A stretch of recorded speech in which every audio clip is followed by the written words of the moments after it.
Assalamualaikum warahmatullahi wabarakatuh.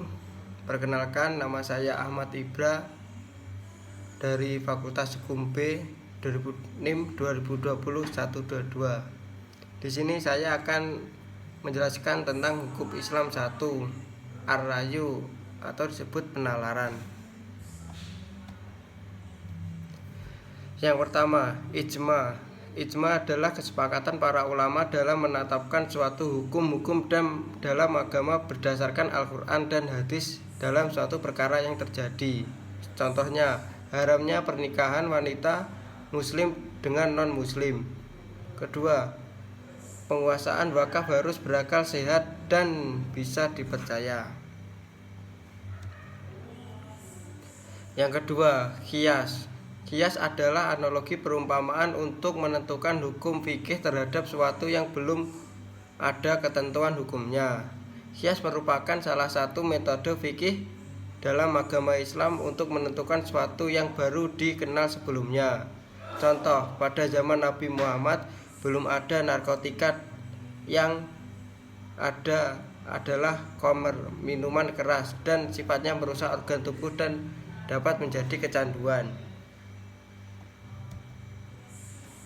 Ketiga, istihsan. Hukum ini ditinggalkan kepada hukum lainnya berupa tidak memotong tangan pencuri. Ini adalah hukum berikutnya dengan satu dalil yang tertentu. Menurut bahasa istilah berarti menganggap baik atau mencari baik. Menurut ulama usul fikih ialah meninggalkan hukum yang telah ditetapkan kepada hukum yang lainnya pada suatu peristiwa atau kejadian yang ditetapkan berdasarkan dalil syara. Jadi singkatnya, istihsan adalah tindakan meninggalkan satu hukum kepada hukum lainnya disebabkan karena ada suatu dalil syara yang mengharuskan untuk meninggalkannya. Misal yang paling sering dikemukakan adalah peristiwa ditinggalnya hukum potong tangan bagi pencuri di zaman Khalifah Umar bin Khattab.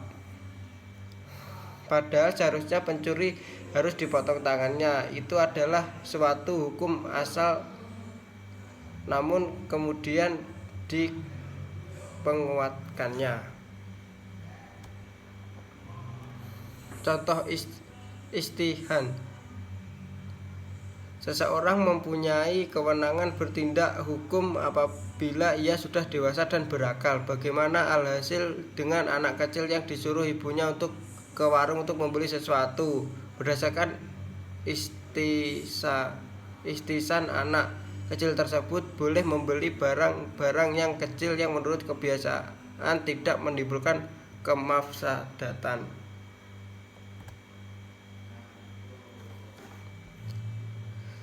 Maslahah mursalah adalah suatu atau kejadian yang syara atau ijma tidak menetapkan hukumnya, tidak pula nyata ada iliyat yang menjadi dasar syara hukum, dan ada pula kebaikan hukum.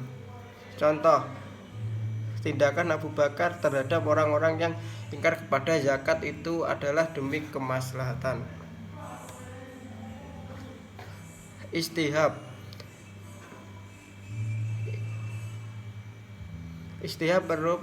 menurut istilah adalah menjadikan hukum yang sudah ada sebelumnya tetapi menjadi hukum hingga sekarang sampai dalil yang menunjukkan perubahan. Istihab dibagi menjadi dua. Istihab hukum al-ibahah al-asliyah, tetap berlakunya hukum mubah yang dasar. Yang dimaksud dengan istihab bentuk pertama ini adalah setelah datangnya Islam, pada dasarnya seorang boleh melakukan atau menggunakan segala sesuatu yang bermanfaat selama tidak ada dalil syara yang menegaskan hukum tertentu terhadapnya. Ketentuan istihab bentuk pertama ini hanya berlaku di bidang muamalah.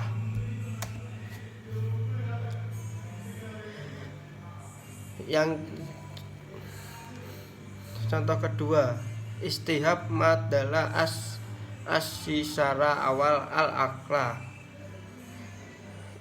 Istihab terhadap sesuatu yang menurut akal atau syara diakui keberadaannya. Yang dimaksud istihab bentuk kedua adalah tetap berlakunya hukum sesuatu baik keberlakuan ditinjau dari syara maupun dari logika sampai ada alasan atau dalil lain yang mengubah keberlakuan hukum tersebut.